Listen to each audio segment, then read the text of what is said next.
ਤੁਸੀਂ ਵੇਖਦੇ ਪਿਓ ਆਪਣਾ ਦੇਸ਼ ਪੰਜਾਬ ਟੀਵੀ ਤੇ ਮੈਂ ਤੁਹਾਡਾ ਮੇਜ਼ਬਾਨ ਮੁਹੰਮਦ ਨਦੀਮ ਖਰਲ। सब तो पहले अपने चैनल को करना है सबसक्राइब ते बेल आइकन ते क्लिक करना है कि अच्छी और बेहतरीन वीडियो तुहानू मिले और तुसी वेखो सब तो पहले। लैके हाजिर होए जनाब तुहाडे वास्ते कि चौलस्तान ते आस्ट्रेलिया का क्रॉस बेहतरीन घर दी गां पाली सांभी हुई है जनाब। अल्लाह के फजल नाल इंशाअल्लाह तुहानू पसंद आएगी। बाकी लेने देने मुकद्दर ने। गां नू कद 5 फुट है, तकरीबन 7 तो 8 फुट लम्मी और सिर तो कोनी। प्रिंट बड़ा खूबसूरत है। चौलस्तान ते आस्ट्रेलिया का क्रॉस है, सिरों कोनी है, दूजा सूआ है। इसे कहने पहले भी बन सकती है। बाकी लेने देने मुकद्दर ने। घरेलू गां है, कोई व्यापार लाइन दी नहीं है, घर विच खड़ी है और तुहाडे वास्ते लैके हाजिर होए बच्ची है जी। बाकी तुहाडे सामने कैमरामैन साहब बिस्मिल्लाह करके गां वहाओ। ए जी गां है बहुत खूबसूरत आस्ट्रेलिया विच क्रॉस है। आस्ट्रेलिया फ्रीजन ते चौलस्तान का क्रॉस, सिरों कोनी, बहुत खूबसूरत प्रिंट है, बहुत ही आला क्वालिटी का जनाब ये जानवर है। अपना देश पंजाब टीवी की जीनत बनी है और इंशाअल्लाह अल्लाह ने चाहा तो इंशाअल्लाह ये गां जी है तुहाडे वास्ते बड़ी ही अच्छी और सूदमंद साबित होएगी इंशाअल्लाह। अल्लाह ने चाहा तो माशाअल्लाह बहुत खूबसूरत अडर क्वालिटी है। थान डिप किया हुआ है, काला शाह थान है और जनाब बहुत ही खूबसूरत है। अगे आ जा किन्ने आना इत्थे, इनू पकड़ कोलों करके ना थोड़ा टोर के भी खाना, थोड़ा तोड़ के बखाना। बहुत खूबसूरत अडर क्वालिटी है, सोहना थाना है, पसंद के होर सोहना कर जाती है। ये माशाअल्लाह घर दी है जी।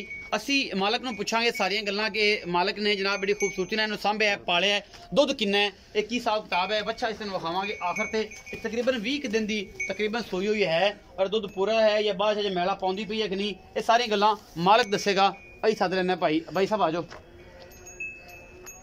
अस्सलाम वालेकुम। वालेकुम सलाम जी। भाईजान की नाम है? मोहम्मद फैसल। मोहम्मद फैसल। भाई फैसल ने दसो कि जी गां दिखाई है, ये गां एक तो क्रॉस है, ये तो सारे वेखते पे ने, पता है बारे किस क्रॉस है? ये सारी बात वरत क्रॉस है, फ्रीजन दे विच जी। फ्रीजन दी क्रॉस है ना, है क्रॉस। अच्छा किनवा सूआ है ये? दूसरा सूआ है जी। दूसरा सूआ है। अच्छा हुण इस सूए नूं किन्ने दिन हो गए ने? तकरीबन 20 दिन हो गए जी। 20 दिन हो गए ने। अच्छा इस टाइम जेड़ा दुध फाइनल तुसीं घर दा चाहुंदे पे हो जिहदे विच कोई कूड़ छड़ाप वाली गल नहीं, कोई व्यापारी होण ना जी ते फिर लम्मी गल सुणाउंदे ने। तुसीं जेन्युइन गल दसनी किन्ना दुध दिंदी वे? 18 किलो लीटर दुध चो रहा है दो टाइम इस टाइम। 18 किलो, 9 किलो सुबह, 9 किलो शाम, बच्चे नूं छड्ड के थोड़ा बहुत छड्ड दिओ कि छड्ड दिओ? बच्चे पूरा छड्ड, हां जी लोग छड्डदे ने उस तरीके नाल। 18 किलो इस टाइम दुध है देखो जेन्युइन। अच्छा मुहब्बत प्यार वाली की डिमांड कर दियो?